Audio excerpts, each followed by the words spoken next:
What is up, fellow free agents in life? Welcome back to another video. I know it's been a while. I haven't posted in almost a month now. I was actually planning on returning about a week ago, but unfortunately, YouTube decided to just go full censorship mode on me. I got a strike last week. I couldn't make any posts. I couldn't make any videos for an entire week. So that's just really unfortunate. And two of my videos got taken down. If you guys want to see which videos got taken down, link is in the description. It's on Rumble. I'm going to start posting more there because clearly I have to walk on eggshells. I don't know who it is. You know, some people are saying that it was Rehab Room and his Black Pill audience that reported me, but that really doesn't make sense to me because like Black Pillars aren't the type to do that, right? Like they're not the type to just mass report a video.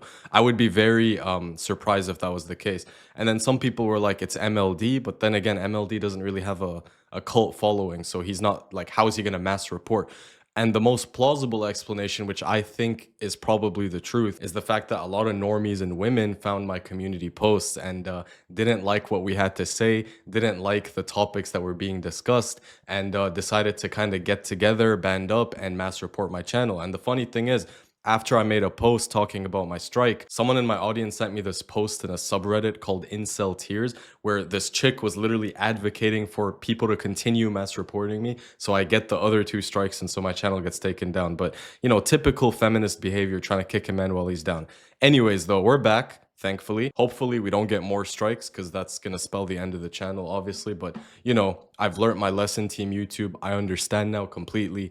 All women are good. You know, if any of you guys were wronged by a chick, if you ever got broken up with, if you ever got shit tested, disrespected, cheated on, it is your fault, because you have to recall rule number 1 from the re-education program: women can do no wrong. They are angels, therefore it is always your fault. Anyways, guys, that is enough yapping. That is enough rambling. In today's video, we're going to be doing a tier list on poisoning the well. This is a topic that comes up a lot. A lot of people in my audience ask me like, dude, you advocate for mass approaches, you advocate for, you know, talking to a lot of people and being social, but how do I do that without poisoning the well? Like, how do I do that without, you know, coming across as weird, ruining my reputation to other people? If you guys don't know what poisoning the well means, it basically means it's an analogy for spoiling your reputation, for like negative information spreading about you, people realizing this guy's weird, this guy, you know, is not cool, and then all of a sudden, before you even have a chance to introduce yourself to someone, they know who you are and they're preemptively going to reject you. So we're going to be ranking things from watering the well, which means you're good, the well definitely hasn't been poisoned, all the way up to nuking the well. Okay, so without further ado, make sure you guys subscribe to the channel and let's get into the video. The first thing we have on the list is being ugly. Okay, being ugly is obviously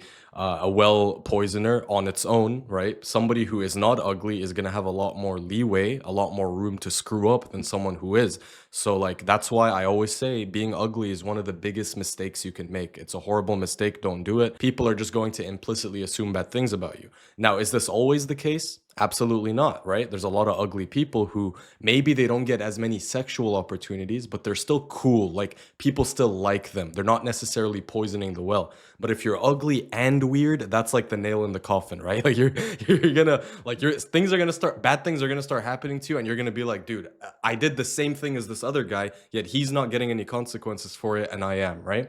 So, you know, I'm gonna put this at high chance of poisoning the well. It's not a complete nuke. If you're ugly, I guess you just have to be cool, and you know, you can't screw up. There's less room to screw up. So, you know, make sure you guys are looks maxing, I suppose. Next up on this list, we have approaching too much at the same time. You know, a lot of you guys are going to say, wait, aren't you an advocate for mass approaching? Well, kind of, but I'm not an advocate for doing it in a dumb way. And one of the dumbest things you can do when you're approaching is saying, I'm going to go out and between 4 to 6 p.m., I'm going to get 200 approaches in. And you just dedicate 2 hours to like walking up to every girl that you see. Now, if you're a PUA, if you're doing this for content and stuff, you know, I guess you can get away with it. But if you're like a normal dude in a college campus or in an area where people are more likely to know each other, and then you get seen by someone else approaching this girl, and then they start talking about you and stuff, it's more likely to happen. Now, how do we, you know, if you do want to approach a lot at the same time, you want to basically vary the locations where you're approaching so there's a less likelihood of two people knowing each other, right? If you're afraid of that, I guess. So I'm gonna say that this is also a high chance of poisoning the well for sure. Next up, we have approaching too much in the same place. This is deadly, devastating. Do not do this, especially if that place where you're approaching is a place where people frequent, like the gym, like a college lecture hall, like a cafe. Because, if you're approaching too much and you're only doing your volume in one specific place, it's only a matter of time before regulars and people who go there often are gonna start catching on. Like, this guy's just coming here to approach. He's not even drinking the fucking coffee. He's not even lifting any weights. He's literally here to just do a bunch of approaches. And then that's when, you might run into some problems. So make sure you not only vary the times where you approach, but you also vary the place, right? So if you're gonna do approaches at the gym, don't mass approach at the gym. Get like two in at the gym, go to some other place, do some approaches there, go to some other place, but you don't want to be doing it too much in the same place. Like, the only people who can get away with doing these things and not poisoning the well and not completely ruining themselves is me and Yad, right? Yad is an example of somebody who's ugly and who still, despite his thousands of approaches, has not poisoned the well. But bro, you're not me and you're not Yad, okay? We can do this. You can. All right, next up we have being known as the outcast. So here's the thing about being an outcast, right? Let's say that you're in a high school or you're in a college and you're the type of guy that sits by himself all the time, like at the lunch table. You're not really talking to anybody. You're kind of weird and quirky, and you solve Rubik's cubes in your free time. Been there, done that. If you're that kind of guy, what's gonna happen is people are gonna look at you and then they're going to judge you subconsciously. They're gonna be like, this guy's an outcast. He's not a social butterfly. So when you decide to get up and change and say, you know what, I'm gonna start taking initiative and I'm gonna start approaching people and talking to people, well, then you could approach a girl. You could be socially calibrated. You could be cool, but she already has that preconceived notion of you that you are a weird outcast, and she's going to judge you negatively. And then she's going to go tell her friends, oh, you know that weird guy who sits by himself at the lunch table? He just approached me. Isn't that so out of character? So you're already building an identity by being an outcast, and it's going to be hard to remove that identity, but it's still possible. That's the thing.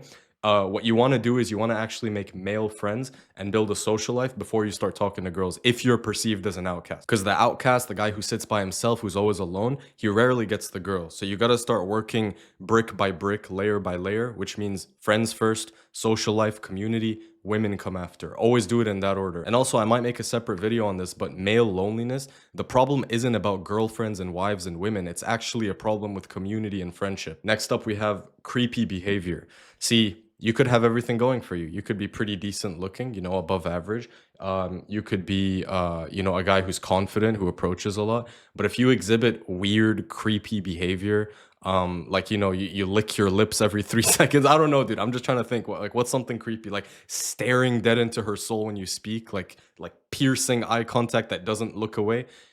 Just creepy mannerisms. If your energy comes off as like desperate and in scarcity, that's also going to kind of, knock you down a peg. So I'm gonna put creepy behavior at a high chance of poisoning the well. Actually, this is nuking the well. Next up, we have being pushy on text, right? So, the thing about women is they kind of share their text message history with every girl in their group. So you have to text women under the assumption that you're texting 20 women, not under the assumption that you're just texting her, especially if you're in the initial stages of talking. Like if she's your girlfriend and it's 2 years down the line, you can rest assured most likely that she's not, snaking you. But if it's a girl that you're still trying to court and you have a crush on her, you don't want to be spamming pushy on text, because if she doesn't like you, she's going to tell her friends, look how creepy this guy is, look at what he's sending me, and then now her friends are also going to have that impression of you. So you always want to text conservatively. You don't want to be too pushy unless you're 100% sure she's high interest, she likes you, and she messes with it. So I'm gonna put this at high chance of poisoning the well. Next up, we have talking too much. This is a big problem some guys have, bro. It's like they like a girl and then they start talking too much about who they like, when they started liking her, why they started liking her, and they start telling their own guy friends. Their guy friends are gonna tell their girlfriends, who also happen to be friends with that girl, and then before you know it, the whole school knows that you like this chick, or the whole fucking environment knows that you like this chick. So make sure that you guys are more conservative about what you talk about. Only talk about things with your closest friends, because if you tell her friends, because what her friends are going to do is they're going to be like try to talk to you about it as if they're on your side and like hearing you out, but they're just going to relay all that information to her. So if you don't want her finding out, then keep it to yourself. Don't talk too much. I'm still going to say that this is a this is between these two. This one's hard, man. I guess I'm gonna put it here. Next up, we have beefing her friends. I've already talked about this on the channel, so I'm not gonna spend too much time on it. If her friends don't like you, she probably doesn't like you. So make sure that you leave a good impression on her friends, unless she's so high interest that her liking you overrides her a girl code, if you will. By the way, guys, quick side note, if you want to get better at approaching, if you want to transform your dating life from the ground up, if you want my personal help and the help of like-minded guys to solve problems like these, make sure you join my community. I have one of the best communities on dating. We get together, we do weekly calls, we interact with each other, we drop games. So if you want to join a community like that, check the link in the description. And also, we talk about other things, esoteric, spiritual topics that I'm never going to talk about on YouTube ever. So if you're interested in that side of self-improvement, if you're interested in more holistic stuff rather than just dating, then our community is perfect for you as well. So make sure you guys check that out. Next up, we have bad hygiene. Obviously, guys, come on, bad hygiene. I don't want Goatus fans coming on here and saying, but in nature, deodorant doesn't exist. We just take a shower with the water in the river. Like, bro, listen, I appreciate you guys, you Goatus fans, but just make sure you don't smell bad and you'll be fine, okay? Next up, we have texting too many girls at the same time. I'm pretty sure all of us did this at some point. I definitely did when I was younger. Basically, just go on your phone, you're lonely one night and you're like, fuck it, dude, and you just hit up every girl, same opener, every girl. You text like every girl in your high school or every girl in your college or whatever. This is one of the quickest ways to poison the well, because trust me, they're all gonna talk, they're all gonna find out that you had that one bad night and you might be judged for it. So if you're gonna text girls with some intent, make sure you do it with girls that don't necessarily know each other, and also, be more conservative with how many girls you talk to at the same time. So, I'm going to put this at moderate chance of poisoning the well, because it's a skill issue. It really depends on how you do it. Anyways, guys, that's the end of the video. Look out for more tier lists. Look out for more content coming out in the near future. I'm excited. And yeah, bro, I'll see you guys in the next one. Peace out.